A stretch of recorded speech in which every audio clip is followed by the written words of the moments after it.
I do not have a list. You don't? Not too nice. Let them finish and then eavesdrop and see what it's about. Okay, I want to get started.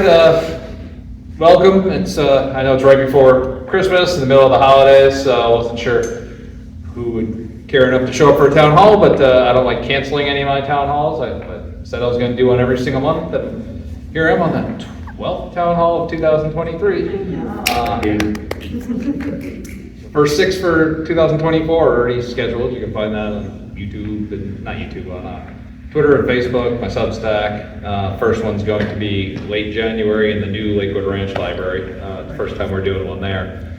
But as with all my town halls, I don't have a presentation. I don't talk to you all about anything ahead of time. This is entirely question and answer. This is an opportunity. If you have any question about Manatee County, feel free to ask it. I'll do my best to answer as best I can. If you just have a concern or comment, feel free to bring that up. I bring a notepad and I'll write it down. I believe we've accomplished a lot during these town halls. We're working on some advisory boards. We're working on a Citizens Academy. I got some records. The records thing from Rocky Bluff got resolved today. Oh, good, Yeah. good, because I did contact them. And Yeah, that got resolved today after a town hall. A lot of the animal welfare stuff started with the town hall, for better or worse. So, yeah, I'm just gonna open this up. Any questions you have, comments you have, concerns you have about Manatee County, anything you want me to know about, or any questions you have that you want me to answer, I'm here for you. I have a question. Yes? So I live in unincorporated Palmetto. I know that's not your district, but just, I am at large, so that's all my district. okay, And great. even if I was a district, it would still all be my county, so. Okay. But it's a general question for Manatee County. My daughter and I ride our bikes quite often from our unincorporated neighborhood into town. And in order for us to do that, we have to transition some dangerous roads with no bike paths and no safe travel. So we have to actually ride in the roadway with no shoulders to do that. How do we get one of these wonderful sidewalks or bike paths that are being built in other parts of the county? How do we let someone know that we need one where we're at? Sure. Okay, there's a lot I can talk about on this. First off, that's always frustrated me too. I used to do a lot of triathlons, Ironman triathlons, bike all over this county. And when I came on, my very first month on the board, we had a strategy session and I said, hey, I want to create a county-wide trail system. Similar to what Legacy Trail has, what Sarasota has, what you see up in Pinellas and Hillsborough and Pasco, and almost every other county other than Manatee County. That's something that had been in the works since the late 90s, and everyone just kind of pushed it in a drawer and left it there. We've since reinstated it. In fact, if you look at this week's, or maybe it was last week's at this point, Observer, there's a whole big article on it. We just approved the overall trail plan for all of Manatee County. That's going to incorporate not just the Greenway, which connects Hillsborough to Legacy Trail, but it has a lot of east-west trails as well. The first of which is, we already have some appropriation, is going to go from Parish to Palmetto. Basically, the new Parish Park being built to Lincoln, for lack of a better description. But DOT is also working on how do we get from Palmetto south of the river and eventually over to AMI, because then you can go down AMI, down Longboat, and connect effectively back to downtown Sarasota Legacy. We figured out that plan. We had a couple of public town halls about that. When the DeSoto Bridge gets built, which is the first of all of our bridges that's going to be rebuilt, that's going to incorporate part of the trail system to get across it. So all of the trails going from that bridge all the way back up into Palmetto are going to be factored in the long-term plan. I'm not saying it's going to be tomorrow. Right. But we are working on a full trail system that's going to have buffer protected trails wide, depending on where it is in the county and the type, anywhere from 8-foot to 12-foot trails protected from the traffic, which eventually will allow you to essentially go from Duet Preserve all the way down to Payne Park in Sarasota and down to Venice, and God willing, with the rest of the little holes fixed, all the way down to Naples, really.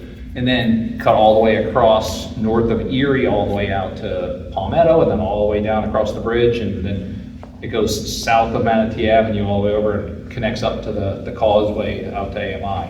So that's the big picture. Okay. In terms of near term, you and biking and having cars whipping by you, that would be a question. If you reach out to me, I can talked to Chad. I mean, we have a big sidewalk plan. We've been adding sidewalks. So we added some up by Parish Community High School. That was because we had kids that didn't have bus service because of proximity to the school, Right. walking on the shoulder and walking on the side of the road. That's why I asked, because she wants to ride her bike to school. Okay. And without that, we don't have that. Correct, option. and if you're within a radius of the school, you don't get a bus, and then kids are just riding their bikes. So we added the sidewalks. In fact, those sidewalks up in here are really nice. They got wood They're wonderful. boardwalks and everything. They're really nice sidewalks. Very nice. So if we see a need for sidewalks, we've got them. I'm not saying we have the funds that's laying around. There's lots of sidewalks we're building, but we do have some of our infrastructure funds reserved exclusively for sidewalks. And complete streets and protecting bicyclists and walkers is something that we've taken seriously. So if you let me know specifically the area you're talking about, if you're transcending from unincorporated into the city of Palmetto, I have less control over that. That's the city of Palmetto. But up in the unincorporated part, that's us. Well, they put a beautiful bike path in the city of Palmetto, but we're Okay. right on the outskirts of it. So where that brand new bike path that goes around the ballparks next to the high school, Uh-huh. that's fantastic. But getting to that is. I got you, okay. Yeah. Yeah, if you shoot me something about specifically where it is, I'll reach out to Chad and everybody and just see, hey, for all I know, it's on the 2024 or 25 plan already for CIP. Or it may just be an area that no one's ever mentioned, so we've never really looked into it, but I'll look into it for you. Okay, I appreciate that. Thank you. I have. Hi, Hello. I'm Pat McMack. I live in Parish. Been here a couple of years, I guess, now in the county, transplant from Virginia. Still trying to figure out how this county works. Me too. I'm kind of curious, I guess, a couple things. Number one, how your position is within, I guess, the council or commission, your title, and, because my guy is, he's my district, but I could never get in touch with him. Sure. So I'm kind of curious as to how you work. You just want a really macro level of what this Yeah, plan and- kind of and- looks like and how it impacts you. Yeah, and then the second part, I guess, you had mentioned Citizens Academy. I guess that's something that is in the works that you're gonna try to put together for people that would really kind of get a grasp as to how this whole thing works in the county? Is that the intention for that academy? Yeah, I'll start with your first question Yeah. and then go to the second. Yeah, Manatee County is a non-chartered county.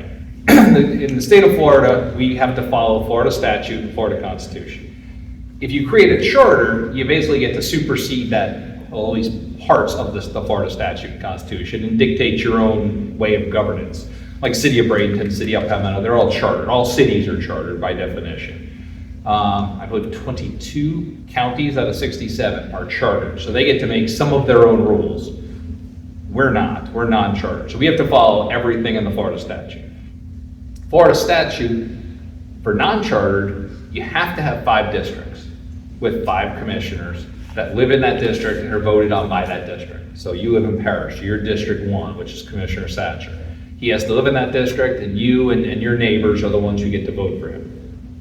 Non-chartered counties are allowed, they have the option of having 2 at-large commissioners. So having 7 commissioners total. I'm one of the at-large. At-large commissioners can live any place in the county. Everybody in the county votes for those positions.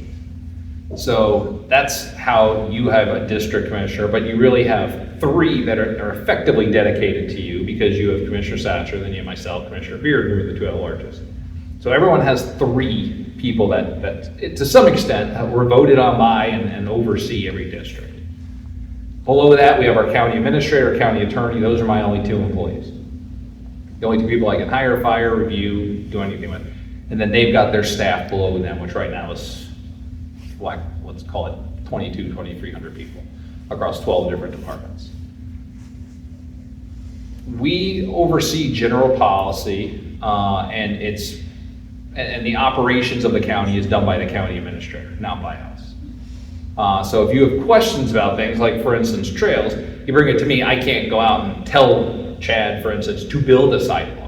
I can propose him to look into it, and then he can bring it in front of the board, and we can vote with a majority vote. We can reallocate money towards it or direct his department to do something.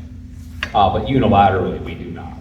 So if you are reaching out to your district commissioner about something, he can help facilitate you getting it done. He can't necessarily just go out and do it himself, per se. that answer that question.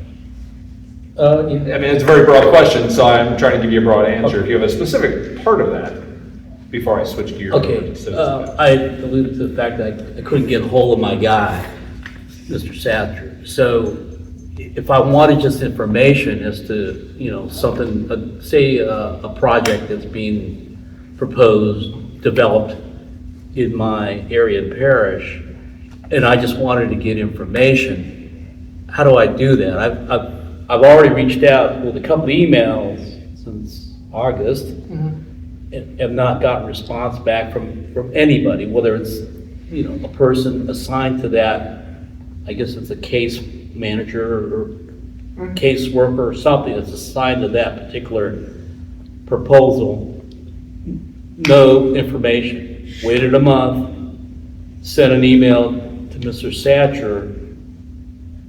It's December, haven't gotten anything back. So how do I get information as to what I would like to know what's going on at this particular site? Sure. Okay.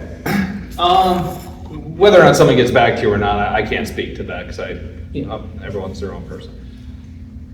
Relating to a development, that's a little bit trickier, only because developments go through a whole funnel of cycle. I mean, in fact, I actually had development services create this funnel at one point in time. I've got it somewhere.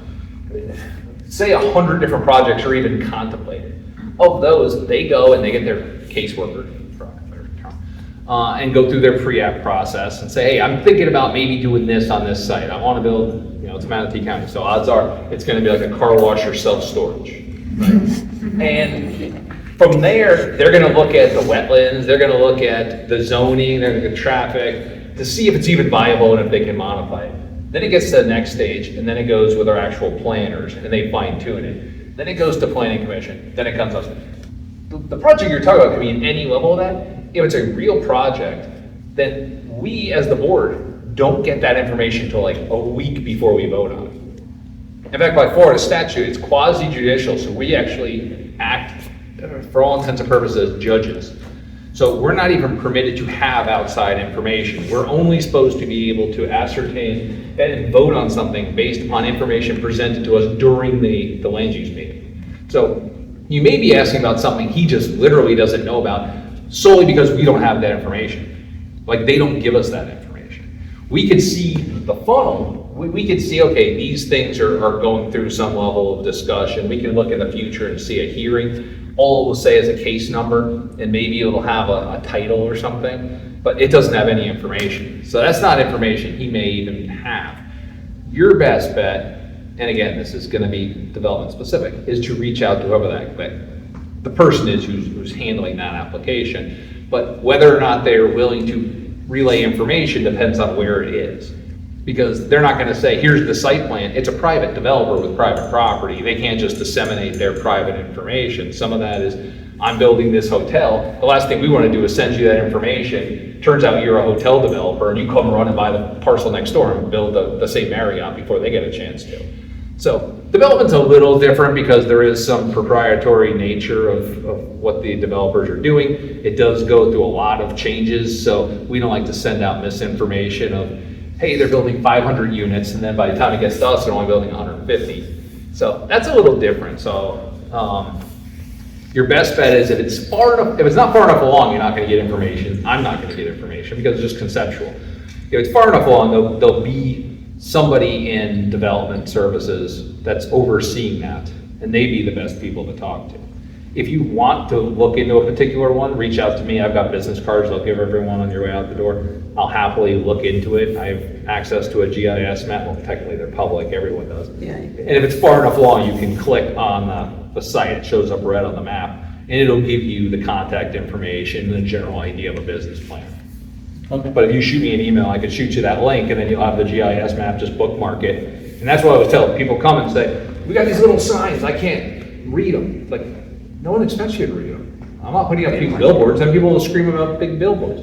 All I tell people is bookmark that GIS map, which I can get and send you the link. And if you see a yellow sign driving down State Road 64, just remember roughly where you saw it. And then when you get home, click on the link that you bookmarked, and it'll show you in red all the areas where there's developments being proposed and going on. So click on the red one close to where you think you saw that sign.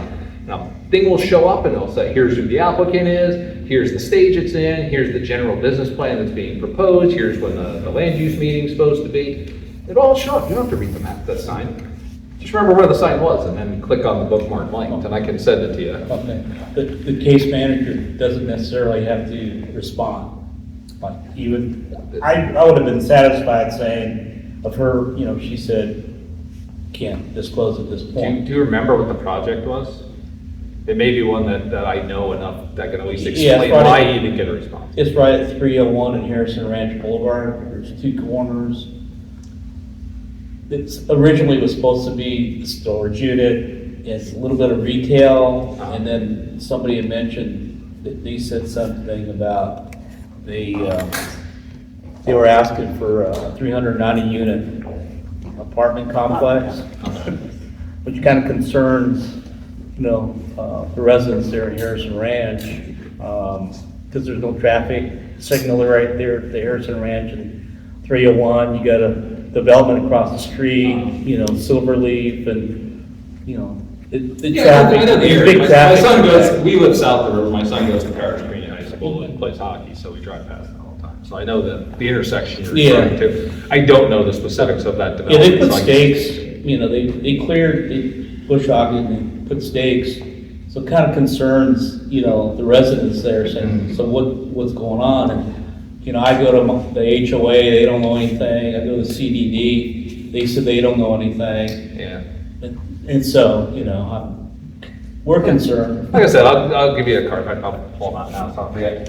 And if you shoot me an email, I'll look into it and see where it stands. If it's a quasi type thing, I won't be able to say anything, because I won't have the information, but I'll certainly look into it.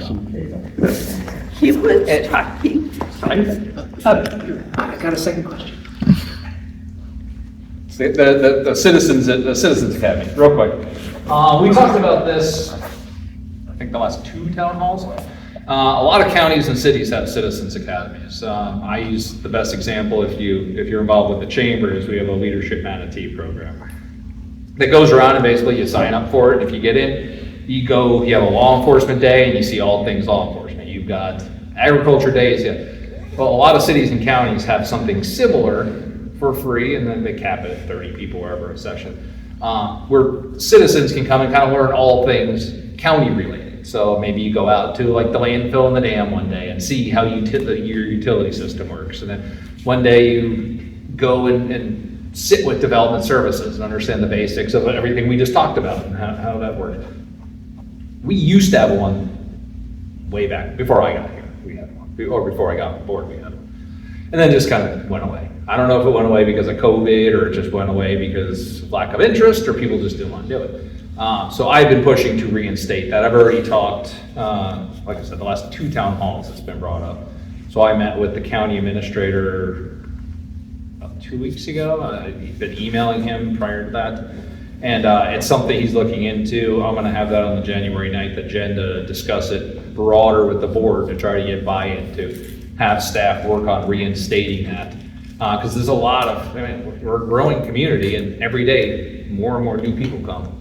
And to your point, just don't understand even how you get a commissioner, much less how quasi-judicial works versus legislative, and what's going on with your utility system in terms of capacity. So I think it's important. I think Manatee County is at a point where we could really benefit from more people having a better handle on how government works. So it's something I'm working on very hard. In 2024, I want to be working to reinstate that program.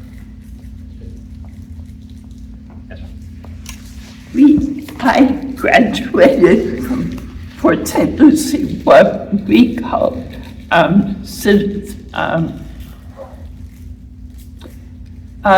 University.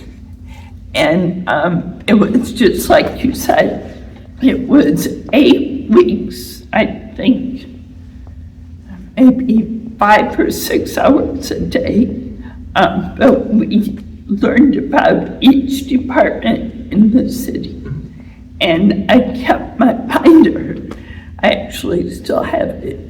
But the one thing that I wish we had done, that we did think about it until it was too late, was to have a mock city council meeting that was held before the regular council meeting. So we could get a feel of what it's like to be up on the dais and have issues come up to us that, get a feel for what you guys really do.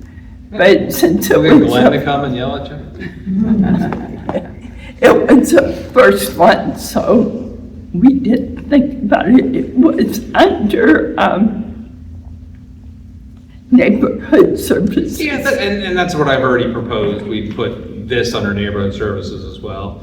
Like Leadership Manatee, for instance, does a mock land use meeting.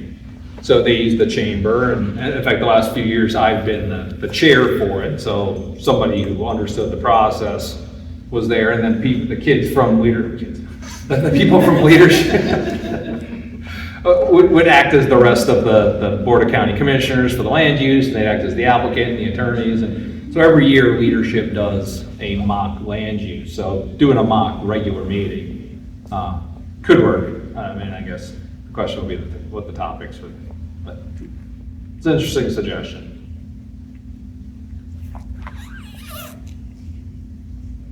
Any other questions? You were here early. You must have been thinking of a lot of questions. I just wanted to know, I don't think you want my question, but. I love your question. What's your Okay, I have a question. All right, here's my question. I've been stewing it out. If one of the commissioners are fined for something, okay, and who pays that fine that they get? Do they pay that fine, and how would I be able to track who made that payment for that fine?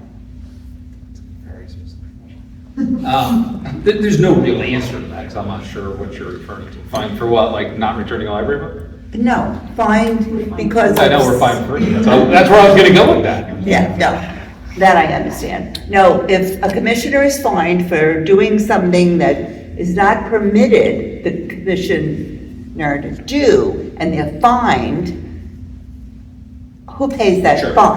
that's, I mean, again, that's a legal question, more so than a policy question.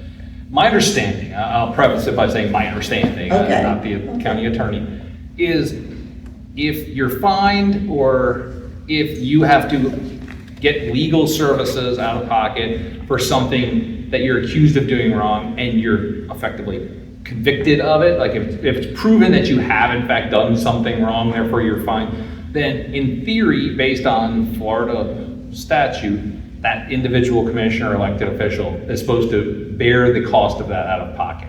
Okay. If you're fined for doing, not fined, because then you'd be convicted. If you were accused of something and incur legal fees or otherwise, I'm just saying, for doing something in the course of your business, and then you're accused or falsely accused of something and you're not convicted of it or it wasn't deemed inappropriate, then in theory, the county would pay those fees. That I understand, that I know. Yes.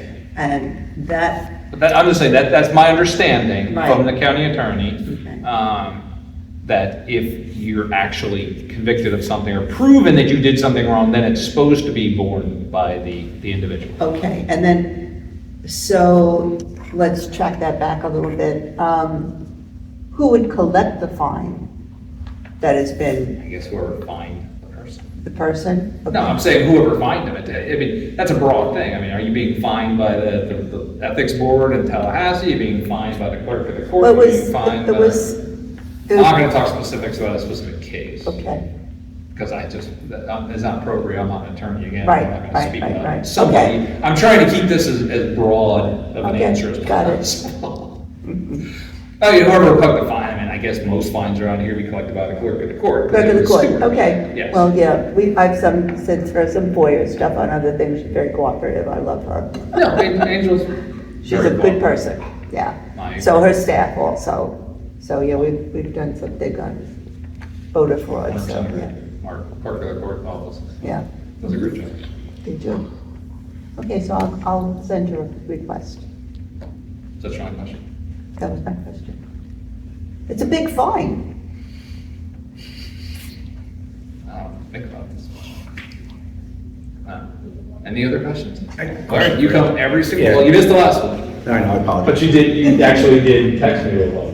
Yeah. I don't know if you're aware, if you had any input on this at all, or have any knowledge on this, but I understand animal welfare may have been moved or shifted to the new neighborhood services section. Well, it's not a new neighborhood services. There's a new head of neighborhood services, Yeah. because Lee Washington.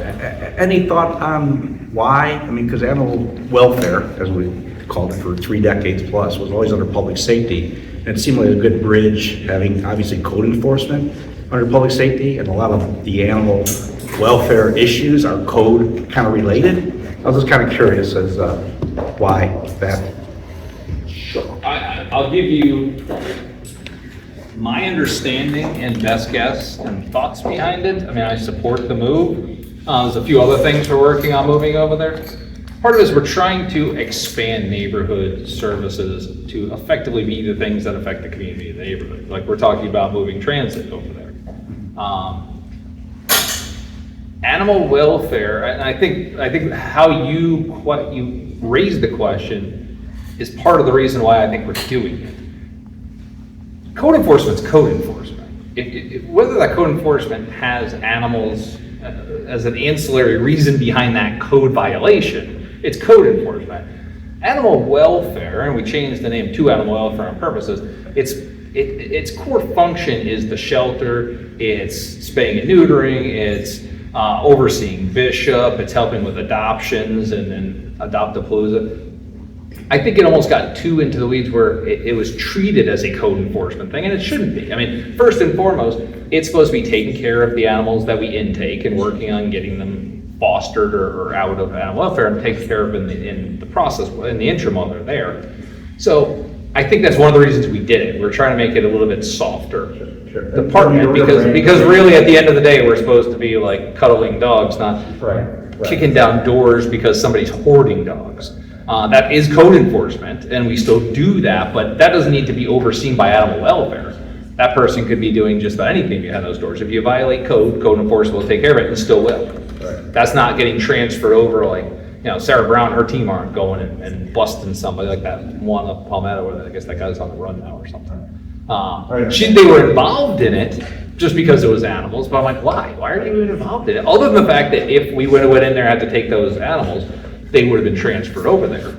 But then it would have moved. So that's why we did it. It's trying to make it a little bit softer, trying to make neighborhood and veteran services be a little more community forward facing and softer. We have our libraries in there working on transit in there. We have veteran affairs in there, moving animal welfare there. It's going to be more the forward facing department within. Nobody in development services is really forward facing per se. Nobody in public works is forward facing. By all means, they do a lot for the community, but they're not, they hold a book fair and an adoption. Good answer. I understand. I mean, the rebranding and all that was done well, the dog and the cat, the heart. Oh yeah, the new logo is great. So, yeah, I told them that the orange was a little off. It would have been better if it would have been gator colors, but close. No, thank you. I have a question. Yes, ma'am. So, This is library related because I can direct you to somebody that. No. Just out of personal curiosity, we're growing as a county. A lot of people are moving in. And do you have any idea what the population would be when we're fully built out in this county? Well, there's really no such thing as fully built out. Well, ish. No one's ever calculated that or contemplated maximum density allowable on every parcel of Manatee County to do it because there's just no meaningful way of computing that. Number one. Number two, the highest density potential areas in Manatee County would be City of Bradenton and City of Palmetto, which we don't even have oversight over. Like City of Bradenton just passed an overlay, like we were talking about, 2 months ago maybe, where they made everything in the core, and this is a little similar to what City of Sarasota does, but they do a couple of tiers. The core of downtown City of Bradenton now is overlaid at T6, and there's a window of time. T6 is the highest allowable zoning for City of Bradenton. They have form-based code. That allows 18 stories as of right, up to 20 with affordable housing. You can have some parking below it, so I think you can go to 21 or 22 total. Anything outside of the mid-core, right up Old Main and over a little to the east, that's all zone T5, like this is zone T5. That allows 15, I think you go up to 18, plus you can put, I think, up to 3 stories of parking under it. So we don't have any meaningful residential down here. We now have where City Hall is, which is gonna be the first meaningful residential within the core outside of like Addison, and there's a few other workforce housing projects coming in, 9th and Astoria and all that. That could create literally thousands upon thousands of units, but until somebody actually starts building it or utilizing a new overlay that was just created, it's hard to say. So, I mean, the short answer is the last 24 months, the last 2 years, we've had approximately 25,000 people from here. Prior to that, we were at roughly 9,000 to 10,000 people per year. Before that, it was more like 5,000 people per year, starting like pre-2015 kind of range. So we've been accelerating our growth over this time, and certainly with COVID, because the state of Florida gets 1,000 people a day, we're getting our proportional share. We're by far not the fastest growing county. I think last time I looked, we were the 16th fastest growing county in the state of Florida. So there's other people getting even a higher percentage and faster exponential growth than we are. So I don't know the answer to what's the theoretical maximum number of people we can cram into the boundaries of Manatee County. It's a good question, but I honestly think if the question has to do with location, I mean, we have a lot of underutilized areas here. I think you could get a lot of growth in without it feeling like a lot of growth if it was done properly. You go down 14th, 26th, 15th, all these north-south corridors where you can drive down it, even 14th. Now you have the Met and a few other things coming in there, Bradenton Lofts.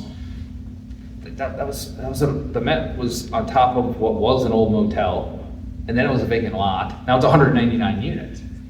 But a lot of those people are going to be using transit because it's right on a major transit line. They're going to be walking because they're going to work downtown. So they're not going to have the same feeling of impact as, say, 199 units clear down State Road 64, because 64 is not widening anymore and the road's already tied up, especially when you get to the interstate exchange. So it's any growing pains has as much to do with where you grow than how much we grow. Gotcha. No, thank you. Dovetailing her question, wouldn't you ascribe the limits to your capacity to provide water? That's one of them. We do have again, who said it?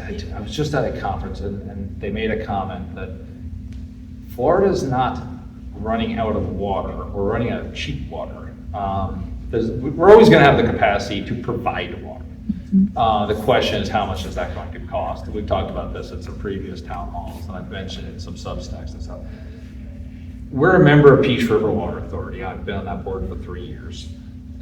They've got a lot of capacity because even we have a lot of capacity. We've got a lot of water. The catch is you have to get permitted for how much water you're about to treat and how much water you're about to use. So we have more water than we can even use at this point in time, just because we just can't treat it and use it. You're limited. That's why we try to get well credits for some of these new developments, because they have the capacity that we can take, and then we can treat more and increase our capacity effectively. So we do have capacity for more, but yes, you're right. There are other components outside of pure land mass relative to cramming people. I mean, hypothetically speaking, look at Hong Kong. They cram a lot of people there. Look at New York City. You can cram so in theory, there's almost unlimited amount of people if you adjust your codes and your zoning and your densities and intensities. But you also have to service those people, and I think you'll run into issues with the servicing beforehand, and it's just standard free market. We run out of our water capacity, which we have some of the largest water capacity in the state of Florida because of Lake Manatee, some of the cheapest water in the state of Florida because of Lake Manatee. When we start running out of that and water rates start going up and inevitably taxes start going up to cover the infrastructure, cover those people, you'll end up with a situation where people stop moving here because the cost of living here just becomes more, and then they elect to move someplace else. So it starts to be a self-fulfilling prophecy of starting to cap growth, and again, to your point, and I appreciate it, more because of the services that we get capped out at more than the space.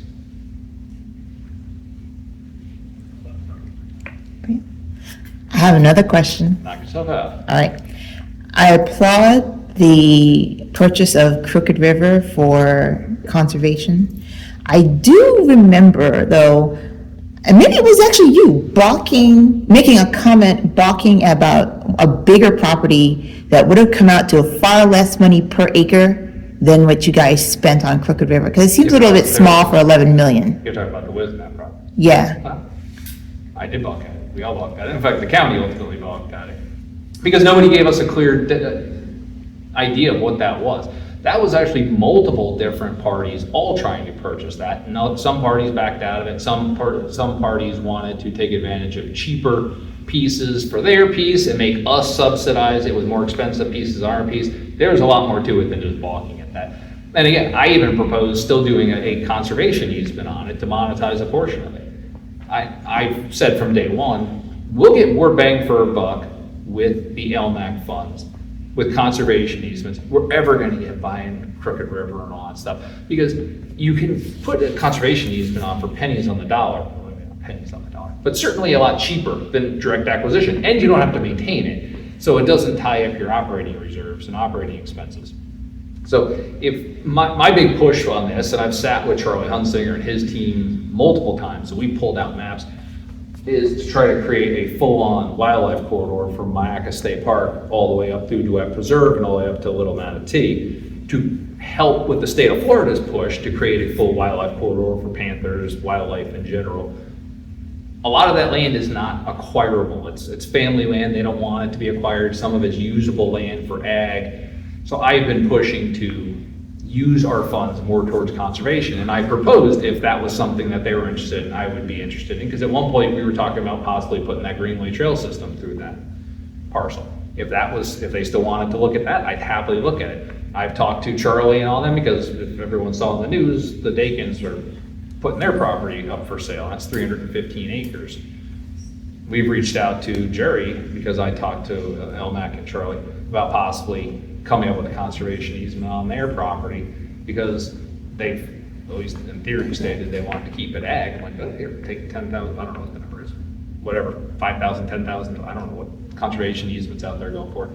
Take that, monetize some of it, put it in your pocket and still go out and sell it, but at least I know it's always gonna be ag and nobody can build on it and you monetize the portion of it. So that's my big push, and I'd still be open to that parcel if they wanted a conservation easement. It was just, the plan for that involved like sports fields and parks, and then a portion of it was gonna get sold off to a private entity who was gonna do something else with it. It was all over the place, and I just don't believe that the LMAC funds are not supposed to be a supplement to our parks funds. Parks have impact fees, parks have a dedicated millage, parks have general funds. We've got park funds. I don't want to use what little environmental land funds we have to buy more parks. And when we saw that first proposal, there was swing sets, there was soccer fields, there was all kinds of stuff. Like, this is a park. And you're just trying to shuffle money from one pocket to another to build a park. And I fundamentally disagree with that. That's why I didn't like that. I like the land. Like I said, I'll happily put a conservation easement. I just didn't want to build a park with environmental land because we have a lot of opportunity for some really, we got a piece coming for LMAC over by Emerson Point, which that's an amazing preserve. And we have an opportunity to grow it by an additional, I think 95 acres. That's being worked on right now. We've got the piece over by Twin Rivers. That's a big piece. It's gonna be just to the east of the Hidden Harbor Park once we get that built. There's a lot of great opportunity. So I do not want to waste the money on parks. How long is it going to take before those two properties come before the board for a vote, and around what price that you said, the Emerson Point one? I can't tell you the price because it's still being negotiated. I'm not gonna put us in a bind of. I was just wondering if you had a ballpark figure as to what they're looking at. None. One, if I do, it's very ballpark. At two, I'm not gonna say, again, other people were looking at the same product. I'm not gonna be like, hey, this is what we last offered. I mean, private negotiations. That's why it's not even on the agenda in terms of price. Emerson was pushing to try to get to us last month. That's how close that is.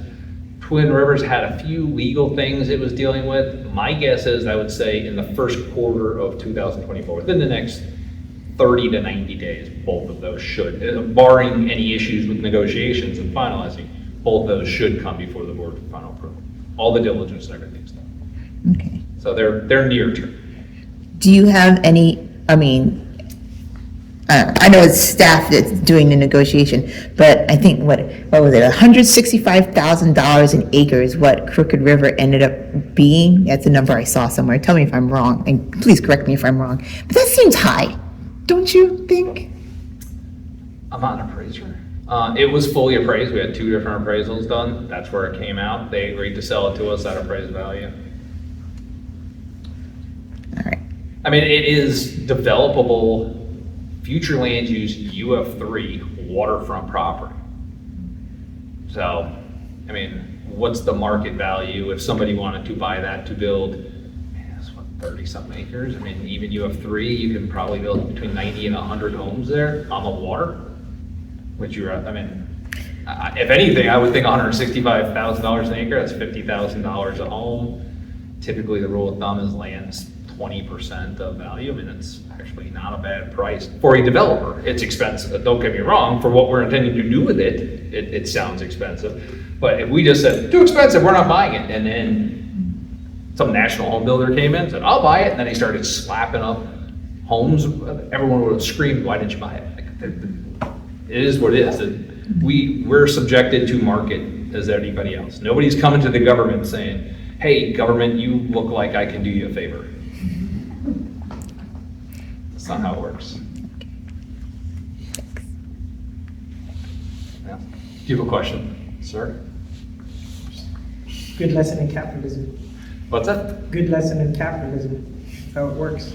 It is how it works. I mean, we're subject to that with everything we do. I mean, nobody gives a discount to the government. If anything, people say, you're flush with money, it's not even your money, I'm gonna charge you a premium. That's why we do things with appraisals. And if we do things where we're partnering, because we try to do a lot of this partnering with the state, because we only have $50 million in that. So to the extent we can leverage trust for public lands assistance or state assistance, then we have to do it based on appraisal, because they can't pay a penny over appraised value. And we're actually dealing with that. We have one piece of property, environmental land tax related, where we have the appraisals, they want more than the appraised value. So the question is, can we even entertain that? Because the state was going to be involved in it. And if we entertain it above appraised value, how does that impact our ability? So I've already said, look, well, you don't have to buy the whole thing in one lump sum, bifurcate it, buy the one piece and leave the other piece equal to the appraised value, and then we'll do it with the state that way. So we'll end up paying more than our 50 cents on the dollar, but it'll allow the money come in from the state rather than us paying the whole thing or walking away from it because it's a good piece of property.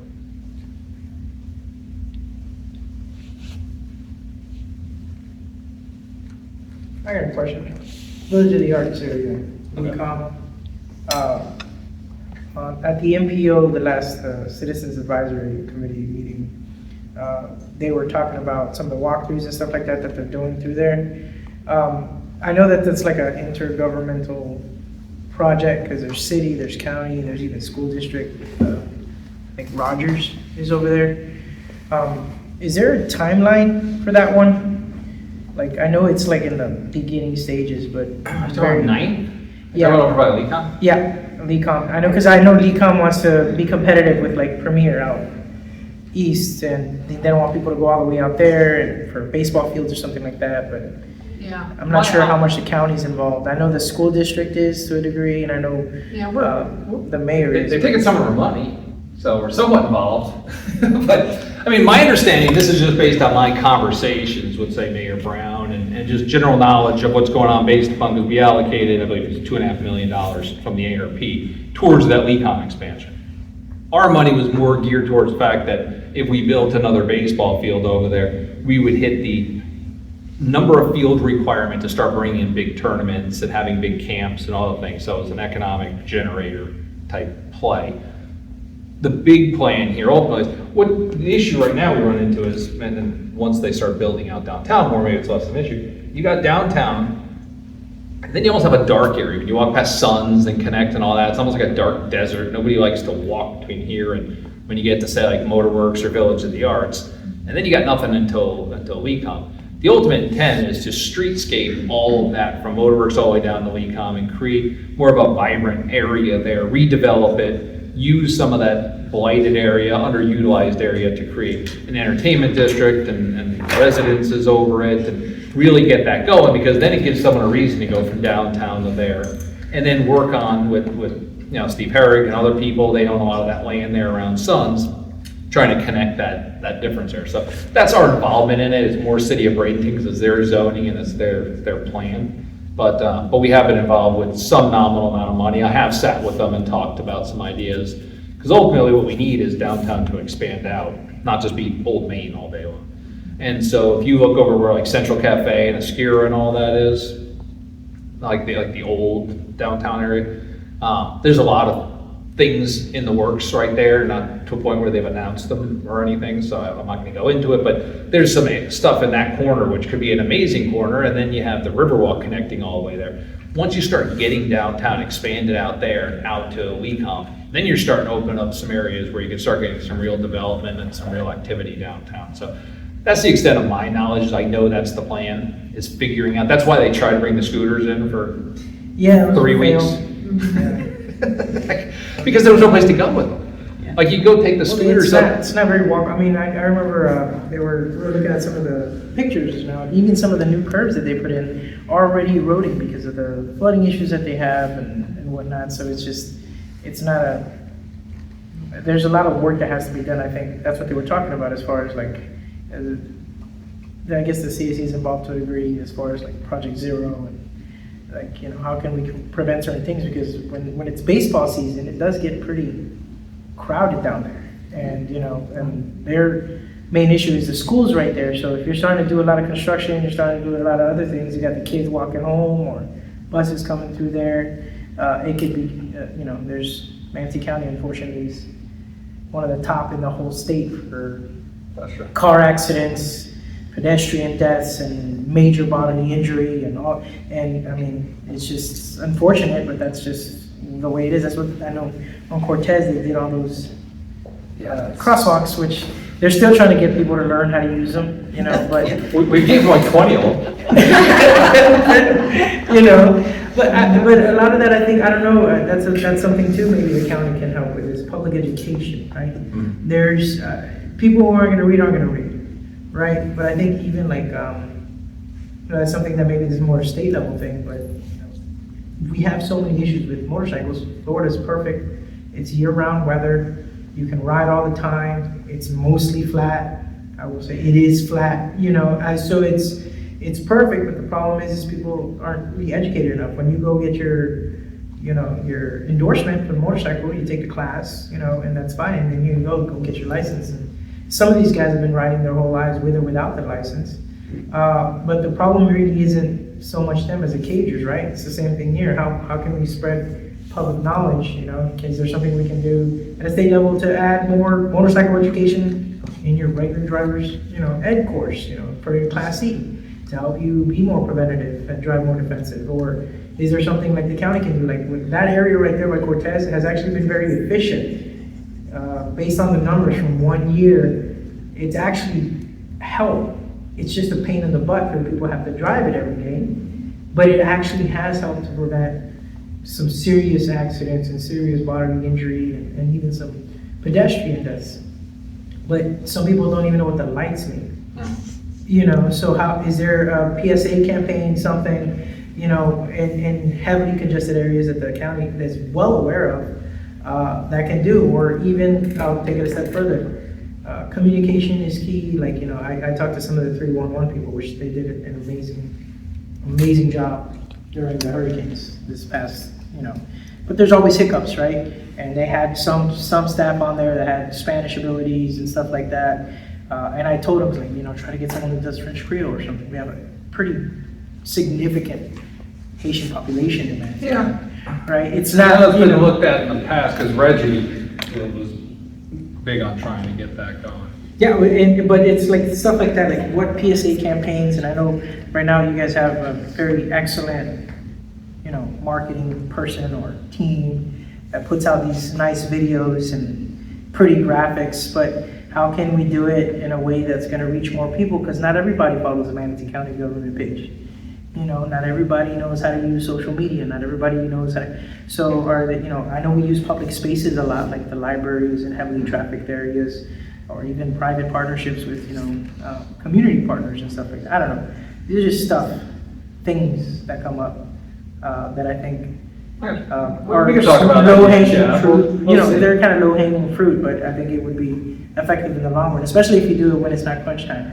Don't wait to try to hire someone, you know, when there's a Category 5 right on the horizon. Yeah. It's a moot point at that point. I got you. We can talk about it. There are a few ways. I mean, obviously, the easy ways are things like social media. I mean, that's where people go. You know, but we have run TV ads in the past. We also use like utility bills, and we have to get some things out. You can stick it in a So water bill. especially like in Spanish networks, a lot of them will do it for free. And that's a number I like, is 0. You know, so it's like they just want, nobody asks. There's no airtime for it. And they have so much Yeah. that they can give, right? So, just a suggestion. No, it's a good suggestion. How are you? Do you have any questions? We're looking Listening for right it. now. I just came in. Are you sure? Just listening. All right. I don't want to repeat something that happened already. Oh, that's okay. We got time. Still an hour and 10 minutes. Anyone else?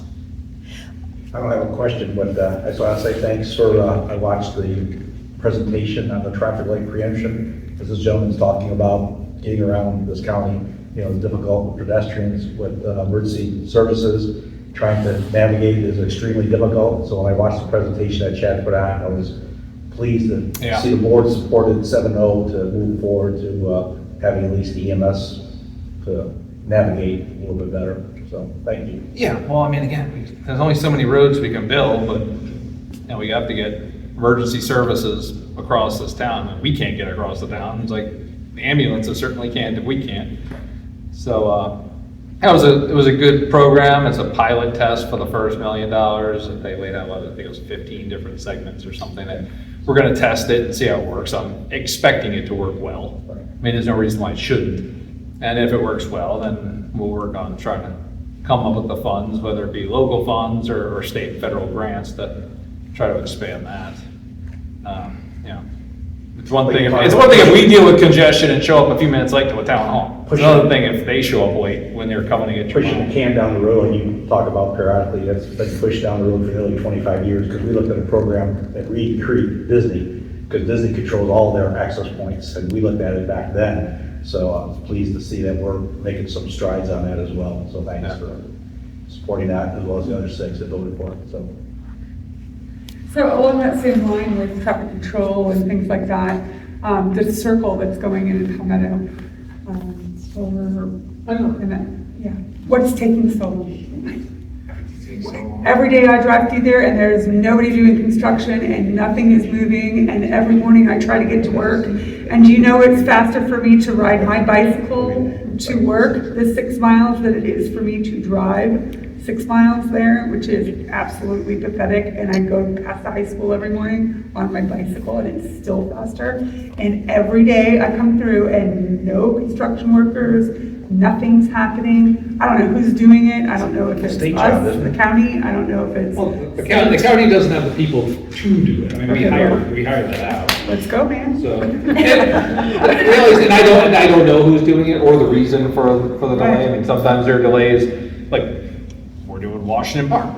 That's not because people are lazy and we can't get labor. That's because there was issues with the soil. I mean, so I don't know if there was an issue like DOT show up and said, hey, what are you doing? You made this road 2 feet too narrow or something, and they had to step back. I'm not saying that's the case. I'm just saying, I don't know if it's a labor issue or if it's a permitting issue or if it's another issue that's slowing that down. I've driven past it a number of times recently, and to your point, it's looked the same every time I've driven past it. They made no progress whatsoever. But we have had issues in some cases with, a lot of people have a lot of money right now in terms of counties and municipalities. Because of the federal money that came in, ARP money came in, state money, gas tax revenue has gone way up. A lot of people are building a lot of roads. A lot of people are building a lot of sidewalks. There's only so many companies and people that do that. So we've had issues. We had an issue earlier this year. Everything kind of blends together now. On Erie, we had a company hired to widened and fixed Erie for us. It was taking forever. We finally had to say, okay, you step aside, and we brought somebody else in mid-project to finish it. And that was just a product of they couldn't get enough labor to allocate to that project to move it forward, so we had to get rid of them. I don't know the specifics on that particular. I know exactly what you're talking about. It's the stretch you come out of Terracea there off Baton, but yeah.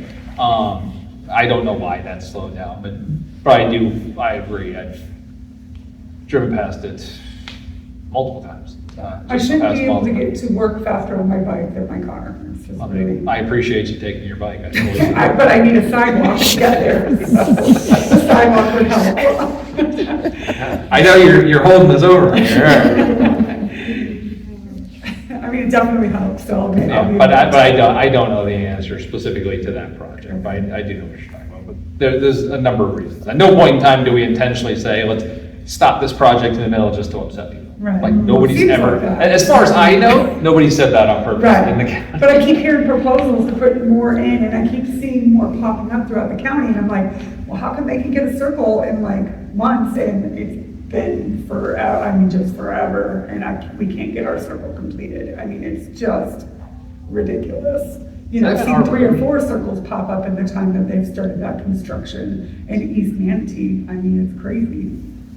So even our road or is that state?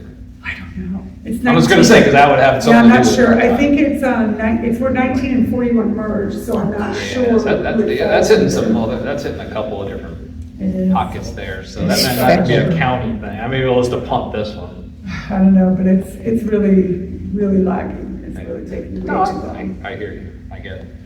Especially if you try to make a right, and then, because the roundabout's not there, and you have to go north, and then you have to like go down, and then there's like swing a U-turn while the cars are flying. Yes, It's I'm very aware. scary. Well aware. Yeah. Any other questions? Oh, we don't have to go 2 hours. It's the holidays. I can go wrap a gift. I won't, but I can say it because my wife's here. She'll go home and wrap. Yeah. I was looking at priorities that everyone stated in the February 5th meeting of this year. Okay. And Everyone meeting the commissioners? yeah, Okay. yeah, when they first laid out the priorities, and I saw some of the stuff, checking off.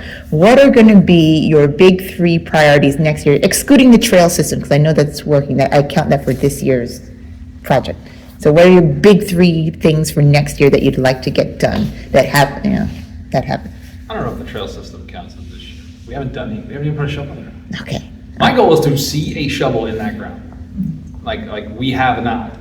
We worked with Representative Buchanan, and assuming everything finalizes in DC one of these days, we got $6 million of appropriation, 3 towards the north-south piece, the Greenway Trail, which is kind of the spur, and 3 for the Palmetto Trail, which goes along Erie and connects the eventual parish park with the Palmetto Park, or at least the start of both of those. So I would like to see a shovel in the ground. I'd like to be there to see a shovel go in the ground. The Citizens Academy is a big one. And coupled with the Citizens Academy is I'm working on, I'll count this as one, working on trying to get development services to do kind of a speaking series. And I proposed, hey, we can do it at like Performing Arts Center or something. You only do it once. We videotape it with METV and have different people. Someone could talk about, and have different sessions, like every Tuesday for 8 weeks or something.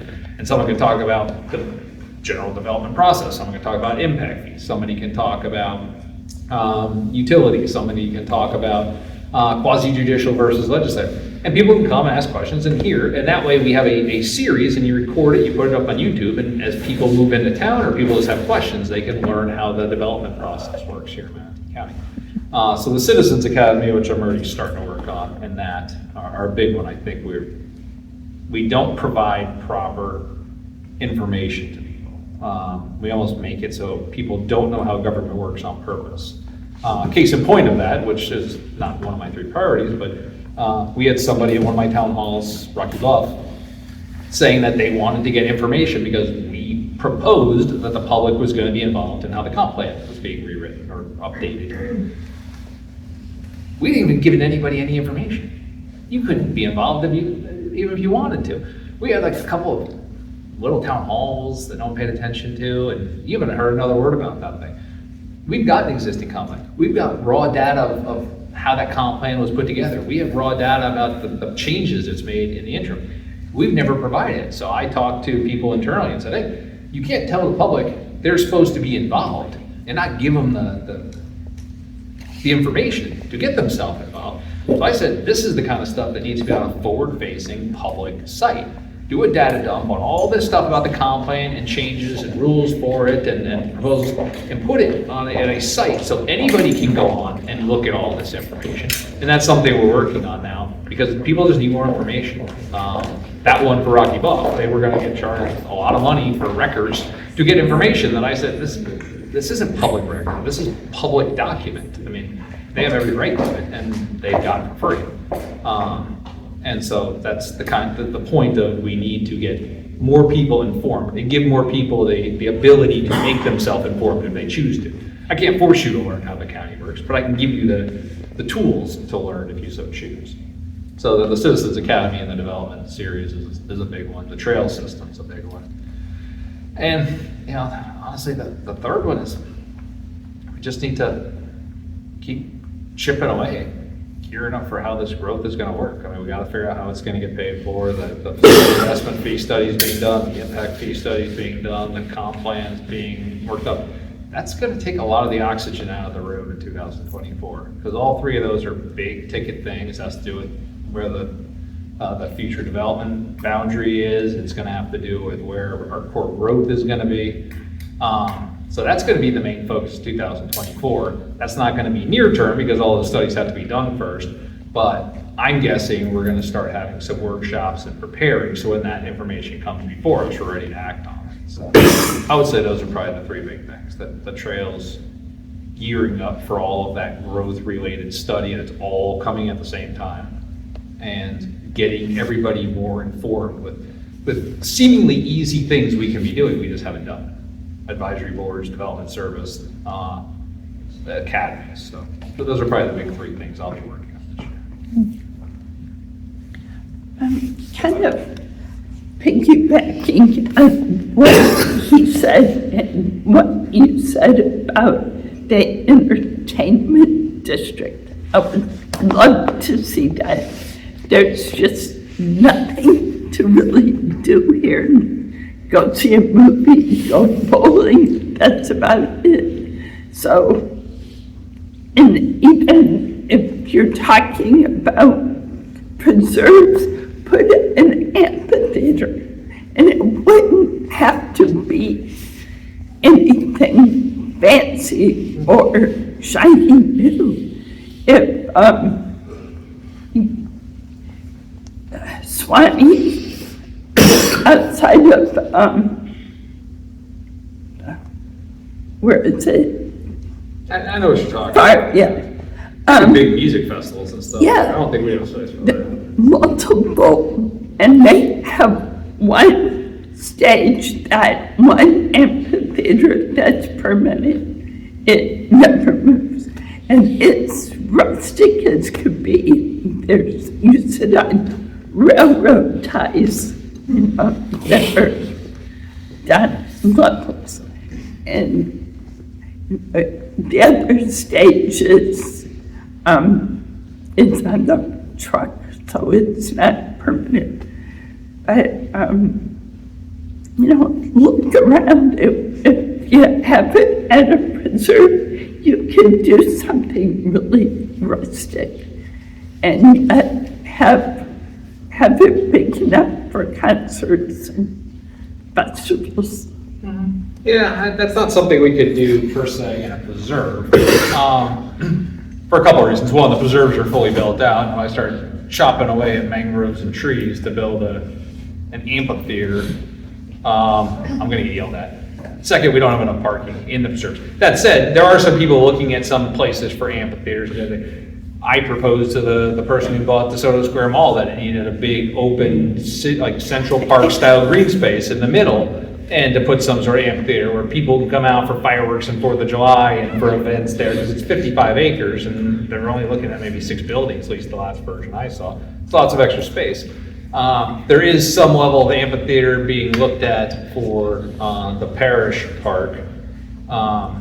a little more similar to what you're talking about, not quite the size of Swanee, but something along those lines. So people are cognizant, they are popular, they are utilized, they're inexpensive to build and maintain. So they are being looked at in a few places. We can't really do it in the preserves per se, but it is a good idea. You're right, there's a lack of stuff to do. Some things are being worked on. I mean, it's not like, we're a little behind, say, Sarasota, that's got like 2 Philharmonics and an opera house and then Van Wezel. But we do have, between, and again, this is the city of Bradenton, between Manatee Performing Arts Center and downtown, they're creating the Avenue of the Arts. Art Center is getting knocked down, and they're building a much larger art center there. And then right across the street, you've got Bishop, and they're trying to do more with they reinstituted the laser light shows from when I was a kid over there. So they're trying to do more and have after hours type events there. There's some more retail and restaurants going in between Art Center and Performing Arts Center. So there are some things being worked on, and to the point, to the extent we get Ninth going and you start creating some stuff.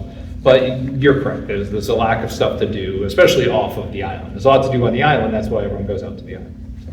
And that's some of the reason why you're kind of investing into the city center too? Because I mean, I saw the. From a concert No, standpoint? just events, to be able to host, like, I know the Marriott over there is gonna be attractive to, The Marriott's going to be, the Marriott and the new convention center is going to become essentially the epicenter of Manatee County, at least until other things start catching up. I mean, the transformational aspect of what's being done there, it can't be understated in terms of economic development. First off, the convention center is going to be the largest and nicest convention center between downtown Tampa and Naples. Anyone who wants to have a convention on the Gulf Coast, this is where you're going to go. The renderings are beautiful, big glass, just big open rooms. You're going to have all your major events and dinners and galas and everything else there. You can hold concerts there and events there. And it's going to be tied in. We're rebranding it so it looks identical to the hotel. So it's going to be one of those places, if you go to like one of these bigger cities where it feels like it's a hotel convention center, like if you go to like Orlando I Drive kind of area, if you go to like the Hyatt, yeah. like you don't realize you're really going from one building to another between the rooms at the Hyatt and the convention area of the Hyatt. And the hotel, it also got the resort designation, resort and spa.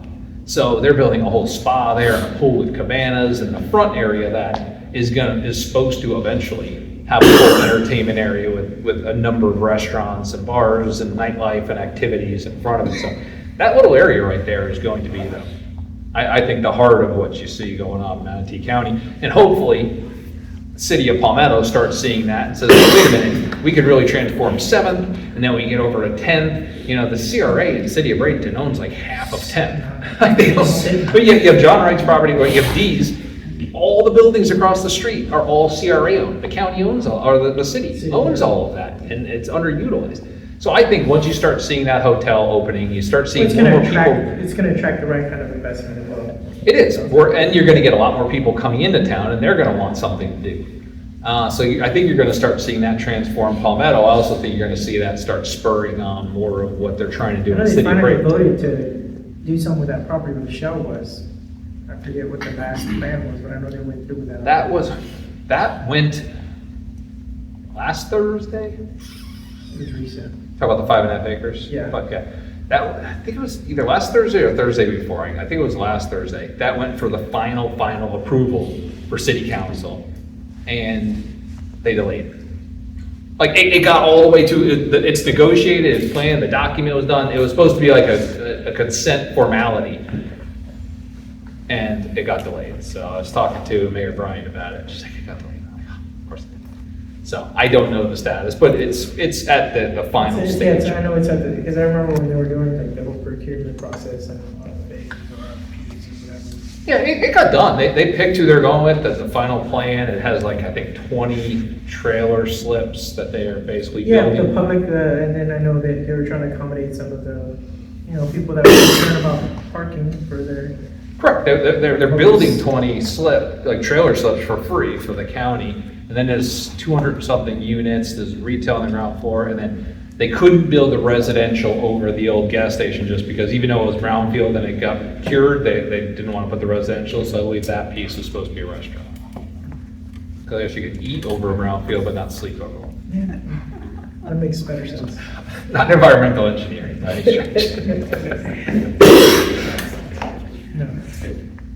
There's a lot of growth. I think it's the number one concern for everyone. Everyone's worried about the traffic, everyone's worried about this, and, you know, flooding, especially during rainy season. But I think stuff like this helps, but also people need to understand some of the stuff that's happening now was done 10 years ago, 15 years ago, 20 years ago. We're suffering consequences of things that were already done before any of you guys were on the dais. And so now it's like playing cleanup. And I don't think really, 20, 25 years ago, the population boom we're seeing was expected either. Because Manatee County has seen a boom. And it's become that corridor between people, who work north of here, work south of here. 75 is easy accessible. That's why it's hard to get over there. We commute every single day. The kids go out East County for school. Mm-hmm. And so we take State Road 70. And that is sometimes a breeze, and most of the times it could be 45, 50 minutes. State Road 70 in the morning is literally the worst. The stretch between Lockwood. Chick-fil-A, well, Lockwood, but even closer. Yeah, to 75 over there, Chick-fil-A from to Greenwood Lakewood Ranch. to 75. I would say that one, because they did a study last year, and that piece from like Terra to 75 was the single one, it shocked me, the single heaviest trafficked segment of road in Manatee County. But if- I would say more than DeSoto Bridge It's and Green insane. Bridge. Well, you think about it, also the way that they designed both of the plazas on both of those sides. Some of those are hard to get in and out. When you especially, that's, to me, I call those like little death traps. Because, you're coming out of that Circle K where the public's at. During rush hour, good luck. You're playing hooky, you're either slamming the brakes or you're slamming the gas. Yeah, because you start getting people ready to merge on the 75. And everybody, All right, as you're and then you got trying everybody get out who of wants to it. skip those guys and zip through, and so it becomes, but I just think, people pay more attention to the comp plan especially, and, future growth, even what's going on now. I know the lady was talking about that roundabout, or whatever, that's. The one on Palmetto? Yeah, on 19th, I believe. It took them, I don't even know if that's a city project, I don't know, I don't. That's think what I'm saying, it's a state I road. don't think it's county, it's either city or it's, Yeah. It's not on our State. CIP, that's why I asked. I'm like, that doesn't mean we don't involve ourselves, but it's, I believe, a state road within the city, and so I don't know the answer to where that stands. But some things just take a long time. We're still building 44. When did we start that? Like 1850 something? And they had to stall that during the Civil War, and we're still waiting. We just did groundbreaking for the last segment. Yeah, I saw that. Well, and also, the COVID effect, right? There was a huge labor shortage that we're still going through. And there was the supply chain And the issues. supply issues, and with it, which skyrocketed everything, Yeah. Doesn't make sense to buy at a premium. Sometimes you want to hold off until it it cools down a bit. Either. Yeah, but you can't really do that. Buying a piece of plywood for That's the problem here, is people keep moving here. If we start getting into the same game other people did, where we're trying to time the market, saying, I'm not gonna pay a premium, like, we don't have a crystal ball. I mean, it's an efficient market, like, it's worth, it is what it is. I mean, yes, in theory, we could have built a lot more of these roads if we would have bought all the right of way in 2009, when nobody was building anything. I know We should have literally bought every square foot of land in Manatee County in 2009. Is 27th County, 27th Street East over there, where, is it Braden Point? Some is county and some is city. I believe we handle the intersection at 64, and then 27th goes down through the city, and then cuts down back by out. Mixon's and all that, that Yeah. becomes county, and then there's a little sliver, I believe that's city again, then it becomes county again. The city of Bradenton is just like a weird snake that goes all Yeah, over. because I know that some people that I know are going through the eminent domain process there as well, because, That road's narrow, and more stuff. there's getting built nothing, there. I mean, what are you gonna do? You have to do it, there's no, That's the and there's a section there where there's like this canal that just cuts through, and that thing floods. They just spit in there, and it's just like, My kids, both my kids went to Lakeland, and we used to drive there every day. oh yeah, with a Pirate City right there, yeah. I think you're doing all right. Do you have any questions? Everyone else stood up and introduced them. Oh. No. He's just messing with you, he's just messing with you. Well, I have plenty, but I got time. I have time. Are you sure? No one else is asking them. No comment on this? Oh, you have a wish? Estoppel, do you know why that came back? The estoppel, What when you about it? buy and sell a home? And I'm not sure what you're referring to. estoppel is a fee that you pay when you purchase a home or you sell a home. Okay. And it usually is to the buyer and the seller pays for that. Now somebody wants to put it on the homeowner associations. That wouldn't be a county thing. I don't know who's running that. No, bill. it's That not a would- county thing. That's what I'm saying. That'd But be a the state thing. influence from the county commissioners would, I can assure you our influence is low. If it's being done by the state, they do whatever they want. Like, first off, they run a couple of thousand bills a year, of which only maybe a couple of hundred actually get through. So a lot of people propose a lot of things to see what sticks. What's proposed on the front end is usually meaningfully different than what gets voted on and approved on the back end. So I don't know the specifics of the bill you're referring to, because, it's from the Senate only. yeah, so that means it doesn't even have a bill in the House, doesn't have a No, companion the bill. 278. If it doesn't have a companion bill at this point in time, I got something that my homeowner association, they sent out, it's supposed to be Senate Bill 278, and they're recommending that we write to either Senator Boyd or Joe Reuters. that's because those are our two here, Manatee Right. County, doesn't mean they're the ones running the bill. No. But if it doesn't have a House companion at this point in the process, it's probably not going anywhere. It's probably, sometimes they put bills forward that they know isn't going anywhere. Right? They know it's not going to get heard in a committee. They put it forward just to let lobbyists, let the public start commenting on it now, because they intend to run it next year or the year after. It's almost like a trial balloon. If you need a companion bill, otherwise it's not going to get, it has to go through both chambers. If they don't have one now, I don't even know if it's even too late to get a companion bill. So basically what I'm saying is not so much that it's out of your hands, but as county commissioners, if it's something that's gonna hurt the county, you wouldn't want a bill to go through. And therefore, like he said, the two gentlemen that he mentioned would not, they would be listening to the county commissioners because you're gonna hear more from the homeowners than you are Yeah, from. and again, I don't know the bill, so I don't know if I like the bill or not. True. I know, I'm guessing you do not. Well, But I just don't know the bill, so I'm not gonna speak to a bill that I admittedly This bill's don't. been up and down for the last 10, 15 years. It comes and goes, but it's just the fact that it keeps coming back. It doesn't die.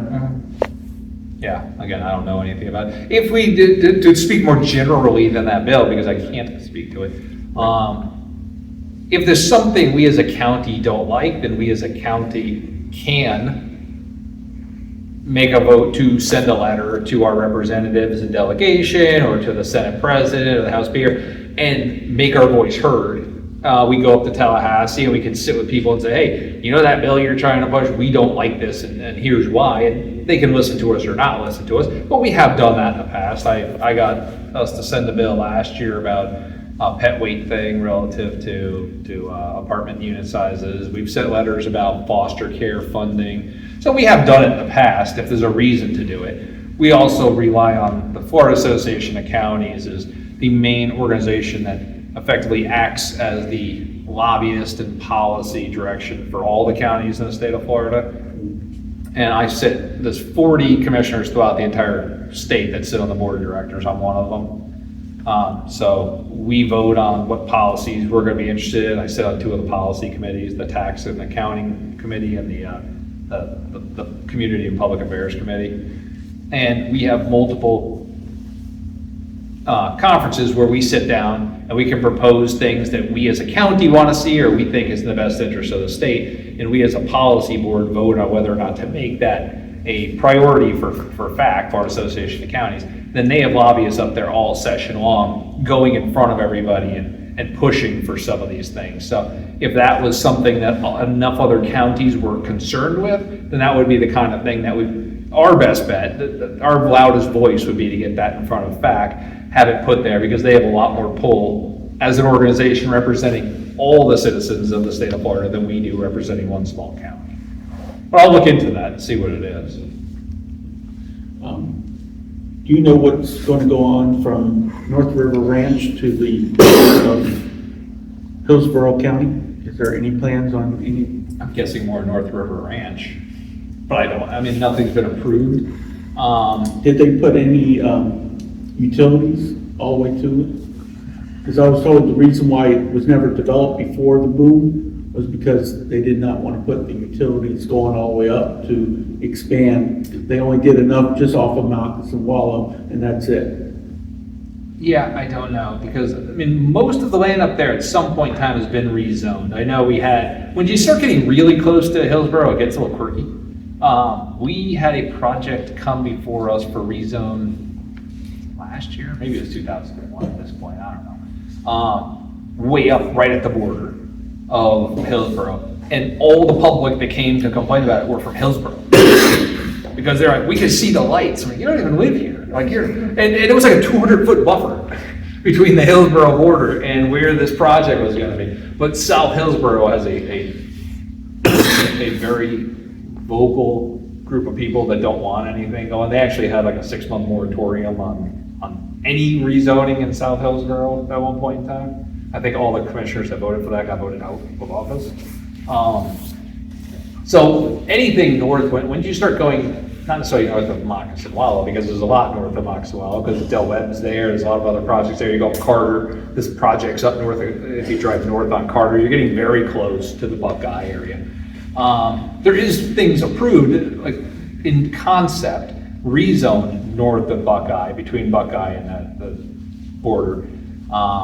Nothing's been built at this point in time, so I don't know the specifics of what it is. I don't recall if any of that was approved while I was on the board or prior to me being on the board. I want to say, because I know there was the one, but the Hillsborough people came. I don't know if we've personally approved anything else north of there. Not that I have a problem with approving it, I just don't know the specifics of what the plans would be. Well, this lady was talking about an entertainment center. There's an open area up there. It might draw the Hillsborough people down. Entertainment districts work better near people. No one's ever said, let's build a Dave & Buster's in the middle of nowhere. Like, there's got to be, you got to be able to get people to it. Not to mention, everyone talks about how terrible our roads are and how congested our roads are. I agree. Part of the reason is ideas like that of, let's put things people want as far away from where people are, and then make everyone get in their car and drive from where they are to where we want them to be, and that ties up all my roads. I'd much rather say, here's where you live, here's where you work, here's where you shop, here's where you play. They're all within a half mile of each other. You don't even need to be on my road if you don't want to be on my road. That's a better way of doing things, because then, like I've always said, there's two ways of fixing infrastructure. One's to build more infrastructure, one's to use less infrastructure. So building things that's like, hey, this is better way out in the middle of nowhere, doesn't do me any good. I don't have transit up there, I don't have buses up there, so the people without vehicles can't get to this entertainment district or whatever we put there. It requires people to drive more. It's part of the problem with our housing prices being so high. My kids' teachers, everyone's kids' teachers, people who work for EMS, I talk to people at EMS, they live in Orlando. They live in Polk County, and they come all the way here to like drive the ambulance to pick up our relatives if they need help, because they can't afford to live here. But to get here, they're driving all the way from Polk, driving all the way from DeSoto. They're taking all of our roads to get to work. I'd much rather put them close to where they are. Like, that's just my fundamental belief, is our infrastructure would be better off if we could put everyone close to their employment, close to their shops, close to their schools, instead of spreading things out because of convenience of putting things far away.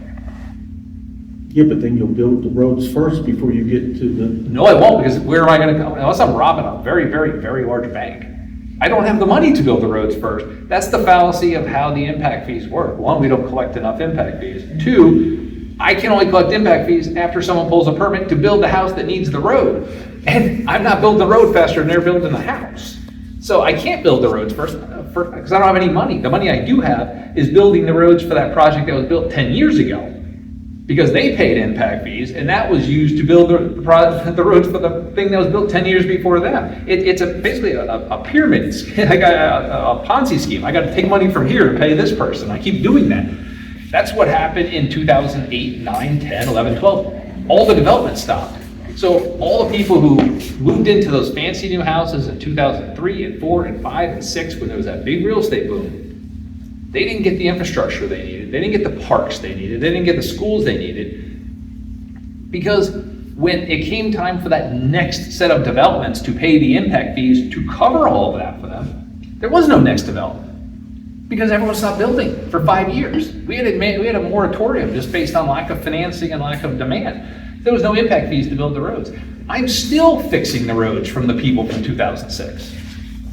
Like Erie's still 2 lanes. That's almost fully built out. We're still working on Moccasin Wallow. We That's got development. 6 or 7 new schools going over the next couple of years, you know, now you got more buses, you got more. But all the schools went over capacity before they had the ability to do it. All of our high schools, you can't even choice into most high schools because they're all over capacity. My daughter goes to Lakewood Ranch High School. It's like 120% capacity right now.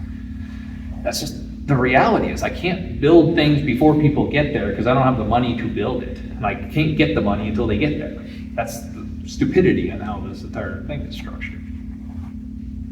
Nobody else in the world would do it that way. That's like if I start up a new cell phone company, and I said, I'll tell you what, it's gonna have great service, but first I need 1 million of you to buy these cell phones. And once you buy the 1 million cell phones, then I'll put up the tower. Who's gonna buy the 1 million cell phones first? There's no service until I build the tower. But I can't build the tower until you give me the money. That's how the impact fees work.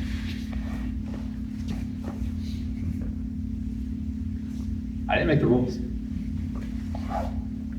And we try to fix it as best we can through leveraging the state and federal. A lot of Moccasin Wallow is state funds. We get about $10 million a year towards widening that. That's a way of getting around some of this.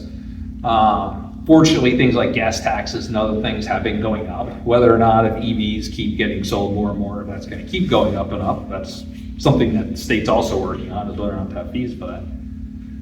And then we just basically use your money. In the past, I think 24 months, we bonded about $400 million to work on infrastructure, but that money gets paid back through general reserve taxes. So does the debt service while it's sitting outstanding. So, because we need the roads, it's just a matter of we don't have the money to build it ahead of time. And if we need it ahead of time, we have to take money from other buckets that we possibly wouldn't want to, but we have to. I know you mentioned all this before, and I've heard it, but what does a road cost? Right now, inclusive of the right-of-way, it's about $8.5 million per lane mile. Trail is about 2 to 2.5 for the nicest trail. Like the widest trail with buffer is about 2 to 2.5 million per mile. If you do more regional trails, which are just 8 foot wide, nice sidewalks with some level of buffer, that's about $400,000. So I'd much rather build you a lot of trails. Buy everyone an electric bike and call it a day. She's using a bike, right? Yeah, I know, that's she's biking home right now.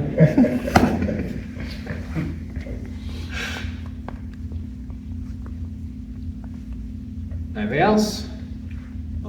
No? Call it a day? Guess so. Everyone go enjoy their holidays, wrap their presents, finish putting up their lights, move their elf. A couple more nights of this day, though. My kids are older. I don't know the age range of who watches this video that she does, so I don't know what I'm saying. Can't tell you. You don't know who the 40 people are? No.